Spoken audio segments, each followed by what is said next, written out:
ॐ ज्ञानानन्दमयं देवं निर्मलं स्फटिकाकृतिम् आधारं सर्वविद्यानां हयग्रीवमुपास्महे। वेदवेदाङ्गवेदान्तन्यायशास्त्रार्थकोविदम् अस्मदाचार्यवर्यं श्रीगोविन्दार्यं समाश्रये। अज्ञानतिमिरान्धस्य ज्ञानाञ्जनशलाकया चक्षुरुन्मीलितं येन तस्मै श्रीगुरवे नमः। निधाय हृदि विश्वेशं विधाय गुरुवन्दनं बालानां सुखबोधाय क्रियते तर्कसङ्ग्रहः। श्रीगणेशं नमस्कृत्य पार्वतीशङ्करं परं मया चन्द्रसिंहेन क्रियते पदकृत्यकम्। नमः संस्कृताय नमः सर्वेभ्यः। आप सभी का इस पाठ में मैं दंडपाणि आचार्य हार्दिक स्वागत करता हूँ। हम इसमें अध्ययन कर रहे हैं तर्क संग्रह की जो टीका है पदकृत्य, उसका व्याख्यान अध्ययन कर रहे हैं मूल सहित। तो आज हम पढ़ेंगे रूप के बारे में। तो पहले मूल को देखते हैं।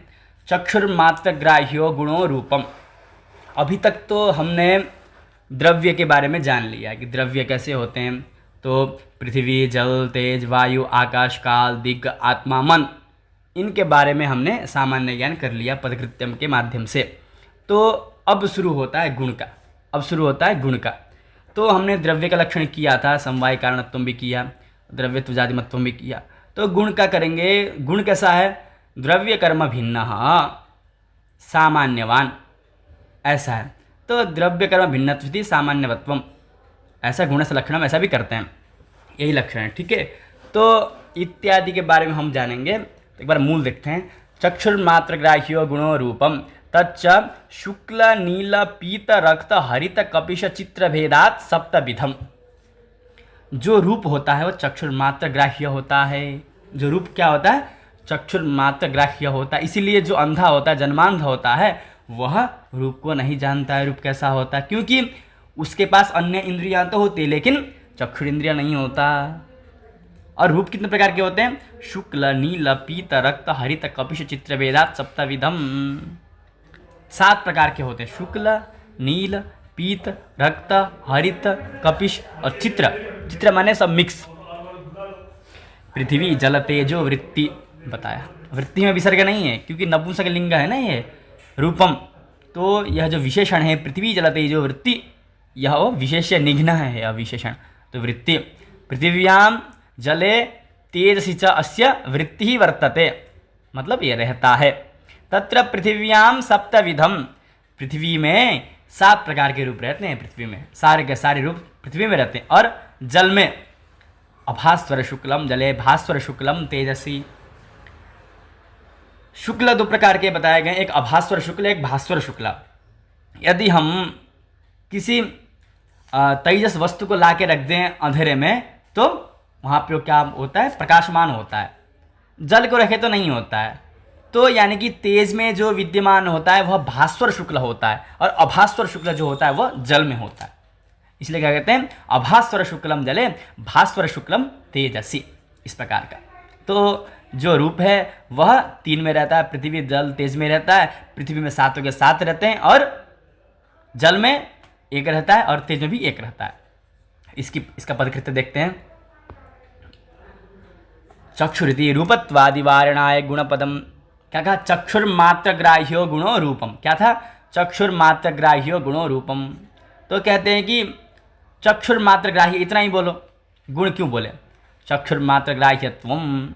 क्या? चक्षुर्मात्रग्राह्यत्वम कस्य लक्षणम? रूपस्य लक्षणम।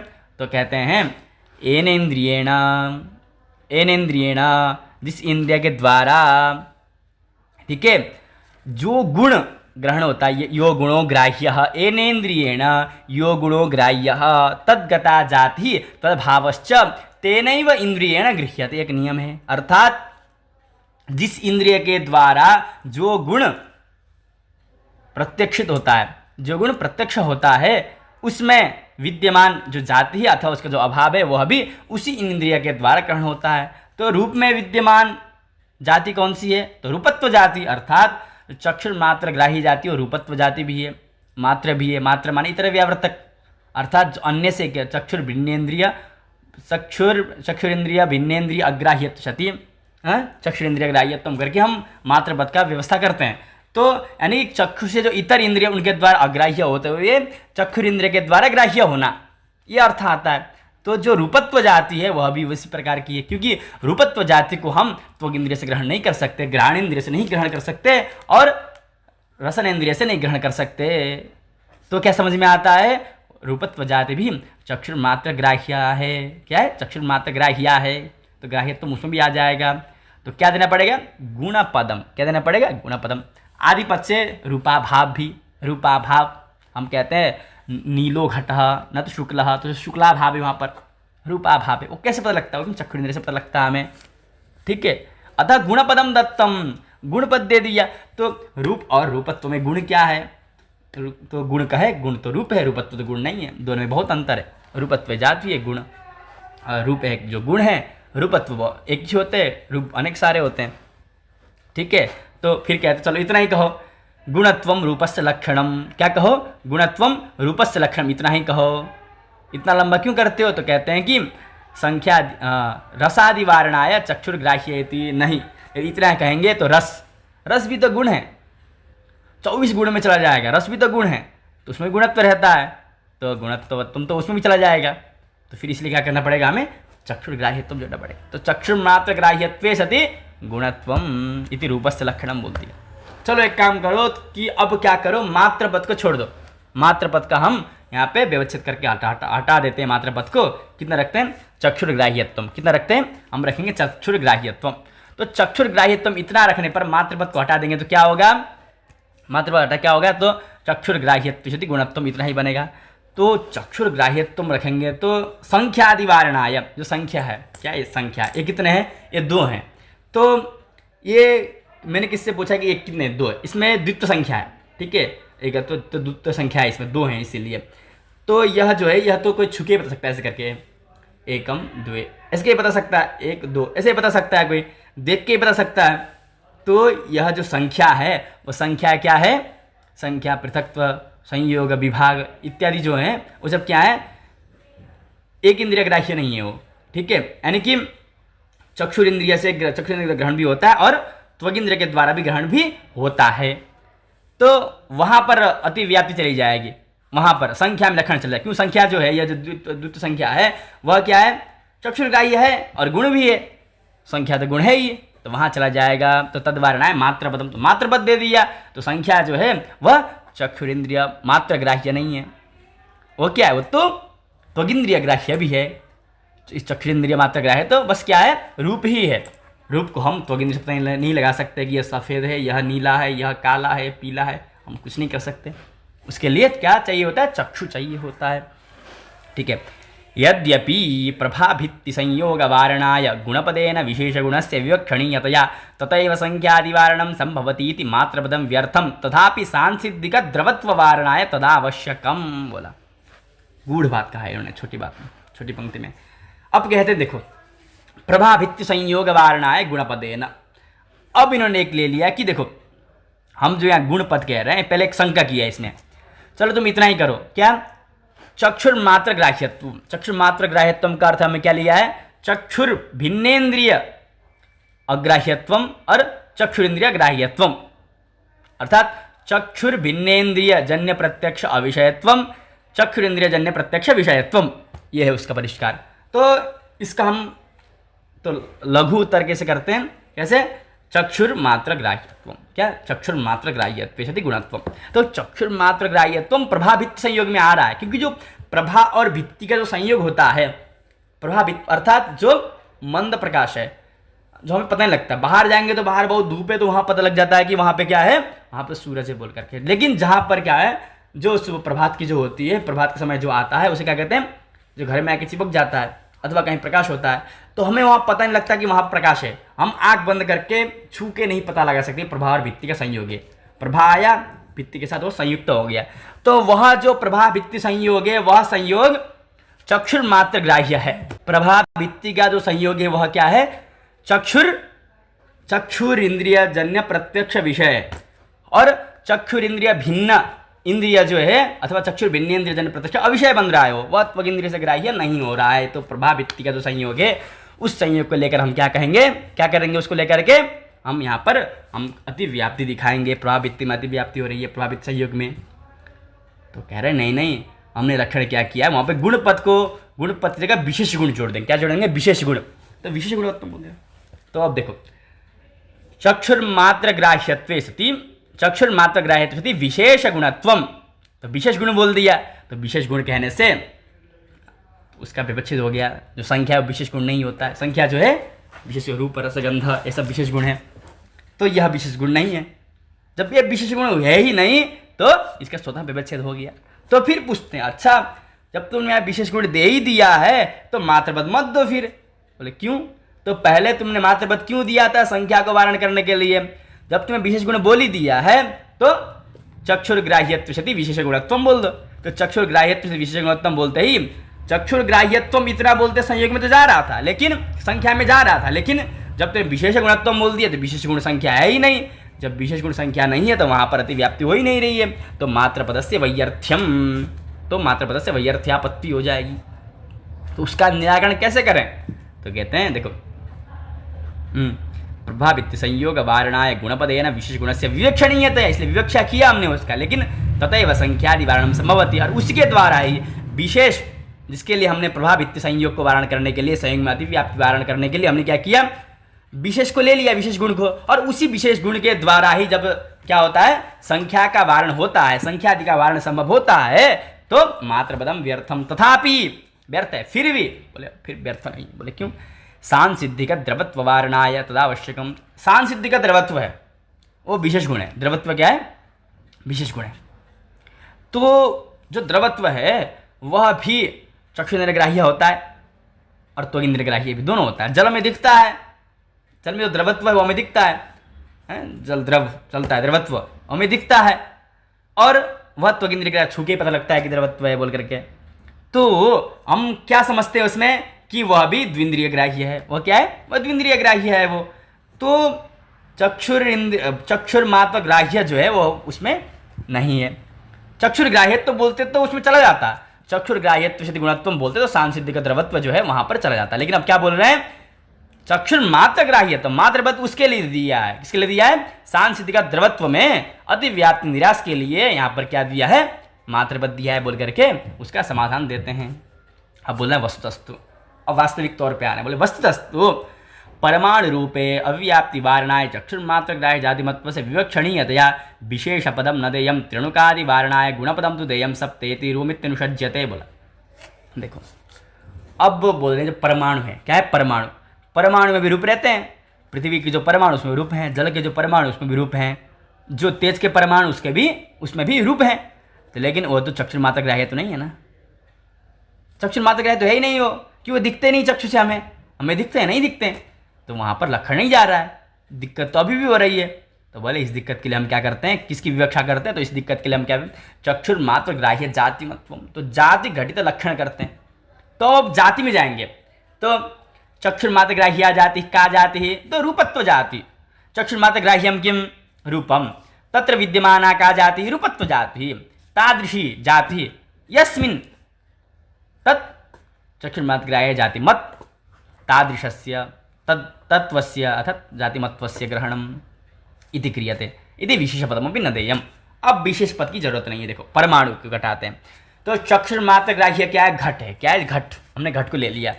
तत्र विद्यमाना जाति, उसमें विद्यमान जाति कौन सी है? घटत्व अथवा रूपत्व जाति। क्या है? रूपत्व जाति। घट का रूप ग्रहण कर दिया, घट ग्रहण कर लिया घट का रूप का, तो उसमें विद्यमान जाति क्या है? रूपत्व जाति। जो रूपत्व जाति उसमें है वही रूपत्व जाति परमाणु में भी है, तो तद्वत्वम कर दिया तो उसमें भी आ गया, परमाणुगत रूप में भी आ गया, और गुण भी है।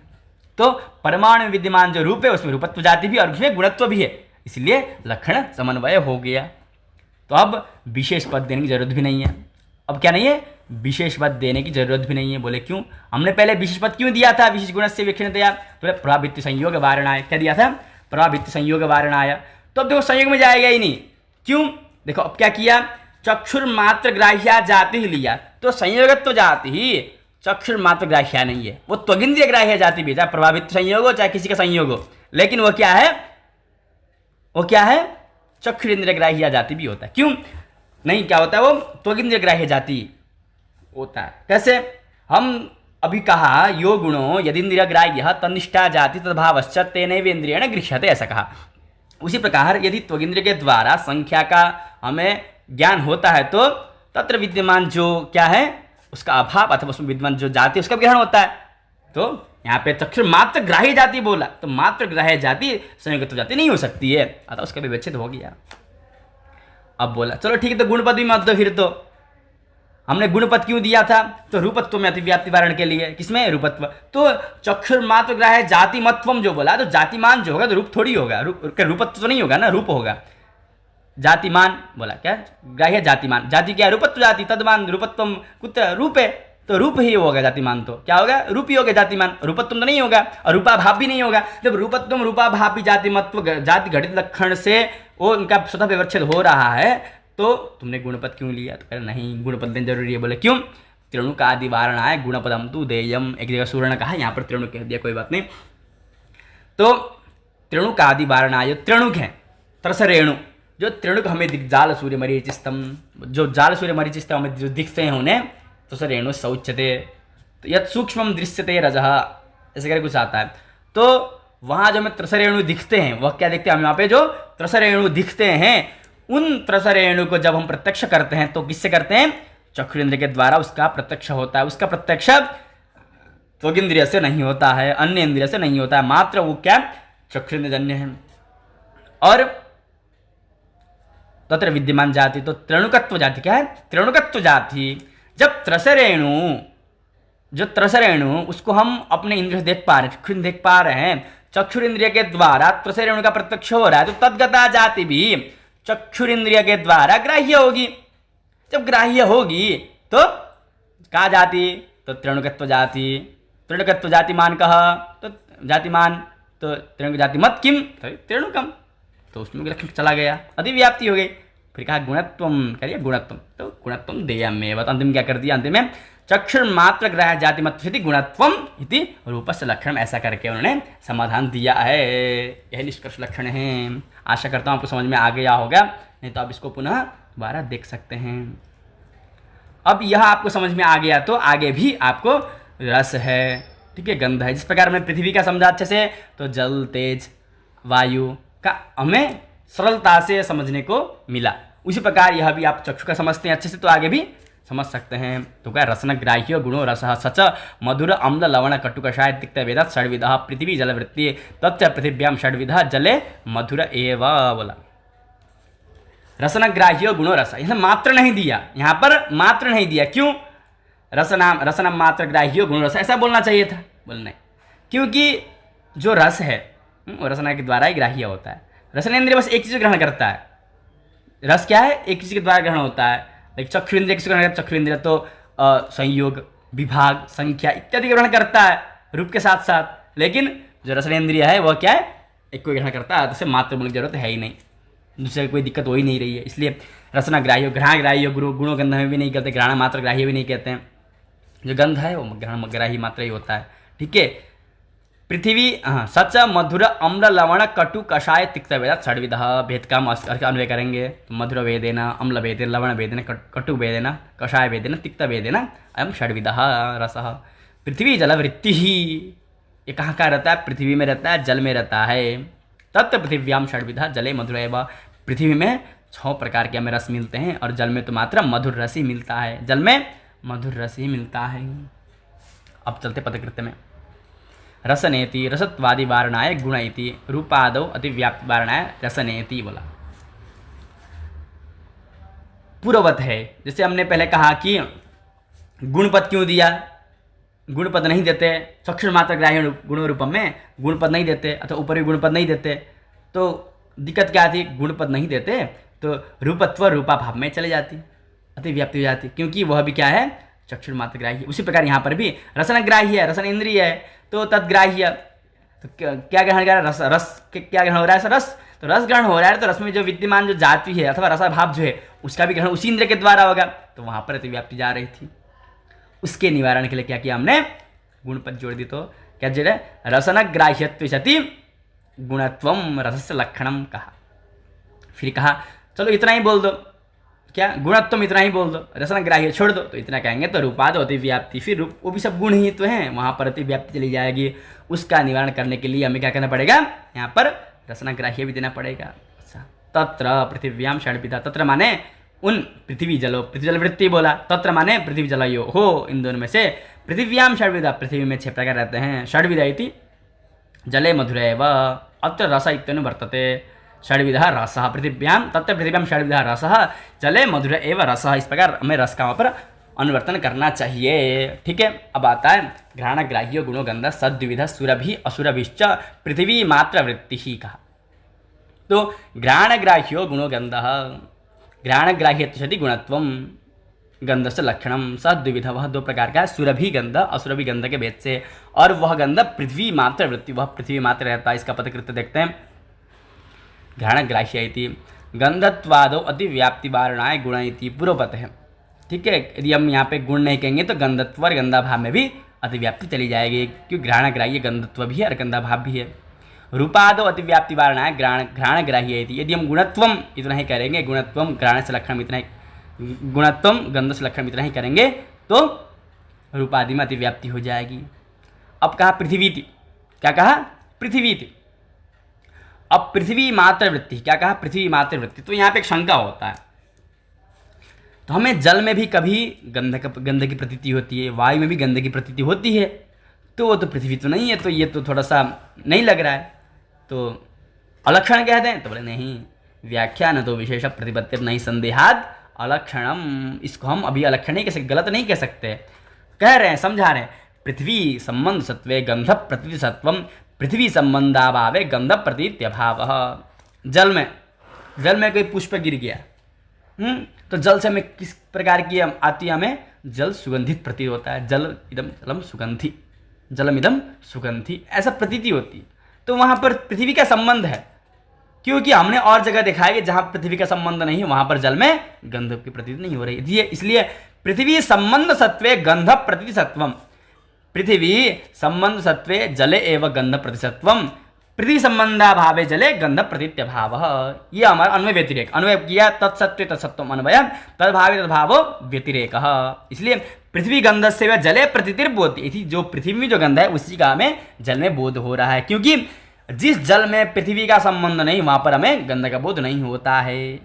जो पुष्प इत्यादि हैं वो तो पृथ्वी हैं, एवं वायु अपि, उस प्रकार वायु में भी मलयाचल से जो वायु आती है उसमें हमें सुगंध प्रतीत होता है, तो वह भी कैसे होता है, पृथ्वी के संपर्क से आता है।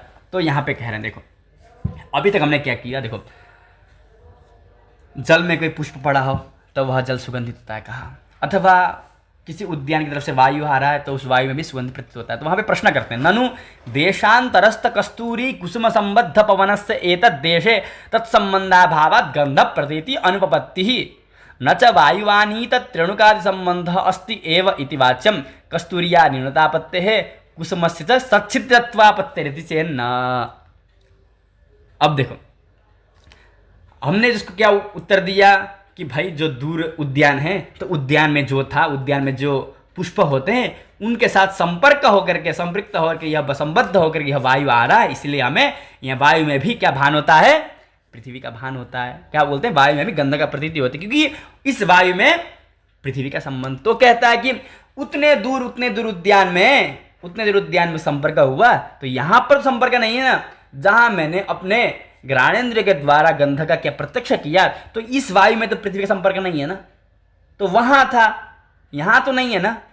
तुमने कहा कस्तूरी मृगा होता है, तो कस्तूरी के संबंध से जो वायु आया इधर, तो संबंध तो वहां हुआ था, तो वहां हुआ था, तो वहां गंध की प्रतीति होती है, अच्छी बात है। लेकिन तो यहां भी गंध प्रतीति हो रही है, तो गंध की प्रतीति नहीं होनी चाहिए, यहाँ पे गंध प्रतीति अनुपपत्ति, गंध की प्रतीति नहीं होनी चाहिए, फिर भी गंध की प्रतीति हो रही है। अर्थात क्या दिख रहा है कि पृथ्वी का संबंध नहीं है, पृथ्वी संबंध सत्वे गंध प्रतीति सत्वम बोला था, लेकिन यहाँ पे क्या है, पृथ्वी संबंधा सत्वे गंध प्रतीति सत्वम हो रहा है वायु में, ऐसा उसने दिखाया।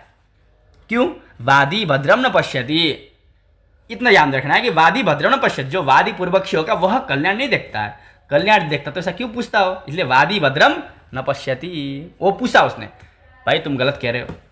अरे ननु क्या अंदर और एक प्रश्न पूछा है नचा बोल करके, नहीं नहीं तुम ऐसा भी नहीं कह सकते कि नहीं नहीं हमने तो वायु लेकर के आता है पूरे लेके त्रिणुक को लेकर, क्या लेके कुछ भाग कस्तूरी से कुछ त्रिणुक भाग को उठा के लेके आता है, अथवा जो वाटिका से कुछ पुष्प के त्रिणुक भाग को उठा के लेके आता है जो हमें दिखता नहीं है, लेकिन जो त्रिणुक होते हैं वह पृथ्वी के त्रिणुक होते हैं, पृथ्वी के त्रिणुकांश होते हैं वह आते हैं। तो वहां पर भी जिस समय प्रतीति हुई उस समय वहां पर उस वायु में भी क्या होते हैं, वायु के साथ उड़ रहे हैं, वायु उनको उड़ा करके लेके आता है। वाटिका से जब वायु आता है तो कुछ कणों को उठा करके, त्रिणुक कणों को उठा करके यहाँ पर हमारे सामने लाता है, तो हमें गंध की प्रतीति होती है। तो वहां पर पार्थिव भाग भी है, पार्थिवांश भी है, तो पृथ्वी का संबंध है, तो पृथ्वी संबद्धस्य पवनस्य एवं तत्र अनुभव, ऐसा करते हम। बोले ऐसा भी नहीं बोल सकते, बोले क्यों, तो वही कह रहे न च वायु आनीत त्रिणुकादि संबंध अस्ति एवं, नहीं वायु के द्वारा लिया गया जो त्रिणुक का संबंध वो तो है, त्रिणुक पृथ्वी के त्रिणुक उनका संबंध वायु के साथ है ही। तो बोले ऐसा भी नहीं कह सकते, तो बोले ऐसा भी नहीं कह सकते, बोले कस्तूरिया न्यूनता पत्ते, तो चलो ठीक है, वायु तो चलता रहता है हमेशा, वायु तो चलते रहता है, तो हमेशा वो उठा के लेके आता रहेगा, उठा के लेके आता रहेगा, तो वो तो खत्म हो जाना चाहिए। कस्तूरिया न्यूनता पत्ते, कस्तूरी खत्म हो जानी चाहिए, कम हो जानी चाहिए, कम तो होती नहीं। कुसुमस्य सच्छिद्रत्वापत्ते, कुसुम जो पराग होता है तो पराग में ही गंध होता है, जब वो धीरे धीरे उठा के लेके आता रहेगा तो वाटिका तो बहुत दिन खुली रहती है, बहुत दिन चलता है। जब अहर्निश उसको पवन भी जो वायु है वो हमेशा बहता रहता है, तो इस सम अवस्था में कुसुम भी हमेशा है वहाँ पर कुछ काल तक, अर्थात एक महीना समझ लो, एक महीने तक वहाँ पर कुसुम है, एक महीने तक वायु निरंतर चल रहा है, तो थोड़ा करके तो सच्छिद्रत्व बते, बीच में खाली होना चाहिए था, पराग बीच में चला गया, पराग चला गया तो छिद्र आ गया बीच में, तो उस फूल में हमें छिद्र दिखना चाहिए था। ये पूर्व पक्षी कह रहा है, जो तुमने कहा कि वहाँ पर किसका संबंध है, पृथ्वी का संबंध है, क्योंकि वायु ने इसको त्रिणुक को उठा के लाया है, इसलिए वहाँ पर पृथ्वी का संबंध है, ऐसा कहा। तो बोले ठीक नहीं है, इसलिए ठीक नहीं है कि हमें फिर कस्तूरी कम हो जाने चाहिए, कस्तूरी का कम हो जाना और पुष्प में छिद्र हो जाना इत्यादि आपत्ति आ सकती है। बोले इति चेन ननु, ऐसा कहोगे तो ऐसा नहीं है, पुरुष बता रहे ऐसा नहीं है। तो उत्तर पक्ष उत्तर देता है भोक्तृ अदृष्ट विशेषेण पूर्व त्रिणुकांतरादि उत्पत्ति है। बात वही है जो हमने कहा, त्रिणुकादि उत्पत्ति होती है, लेकिन त्रिणुक आते हैं लेकिन पुनः उसमें उत्पत्ति होती रहती है, खाली नहीं होती हो। कस्तूरी में वायु यदि त्रिणुक को उठा के लाएगा भी उसमें पुनः उत्पत्ति हो जाती है। बोले उत्पत्ति क्यों होती है, बोले कि जो भी कुछ है सब अदृष्ट कारण होते हैं। आज हमें आम खाने को मिला तो वह मेरे अदृष्ट थे, इसलिए मुझे आम मिल गया। उसी प्रकार यदि किसी को सुगंध की प्रतीति हो रही है तो वह भी उसका अदृष्ट था, इसलिए उसे मिल रहा है। बगीचे के बगल में बैठा हुआ है, उधर से सुगंधित वायु आ रही है तो वह उसका अदृष्ट था, इसलिए वायु आई। उस जो पराग था, पराग वायु के साथ उसमें आया, ऐसा हम कहते हैं वहां पर, ऐसा हम वहां पर कहते हैं, समझाते हैं और ऐसा मानते भी हैं। मुक्तावली में भी यह बात कही गई है, तो इसलिए कह रहे हैं। तो पूर्व त्रिणुकांतरादि उत्पत्ति उसमें उत्पत्ति होता है, कभी खत्म नहीं होता है जब तक जिसके अधिष्ठ में रहेगा तब तक। तो फिर प्रश्न करते हैं अच्छा ऐसी बात है तो फिर हम कपूर लाते हैं, कपूर को ला के जाते खत्म हो गए कपूर, तो फिर वो तो खत्म क्यों होता है, फिर बचता क्यों नहीं हो, उसमें उत्पत्ति क्यों नहीं होती, फिर वो रहता क्यों नहीं है। तो बोले नहीं तदभावात, बोले भोक्तृ अदृष्ट विषय, उसे भोक्तृ का अधिष्ठ है ही नहीं, उसमें नहीं है, इसलिए खत्म हो जाता है। यदि होता तो पराग की तरह रहता, बस इसमें यही तर्क है। यदि होता तो पराग की तरह रहता, कस्तूरी की तरह रहता। अब पराग भी हमेशा नहीं रहता है, जब उसके भी भोक्तृ जो भोक्ता है उसके अधिष्ठ खत्म हो जाए तो वो भी नष्ट हो जाता है। इसीलिए कहा ठीक है, ये थोड़ा अंदर का विषय है, इसको आप पुनः दोबारा देख सकते हैं।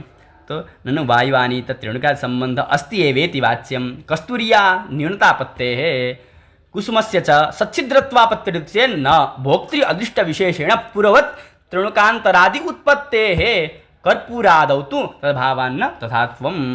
आशा करता हूँ यह पाठ आप सभी को समझ में आया होगा, एवं आप सभी को धन्यवाद अभी तक जुड़े रहने के लिए। यदि आपको कहीं पे जिज्ञासा होती है, शंका होते हैं तो आप कमेंट बॉक्स में पूछ सकते हैं।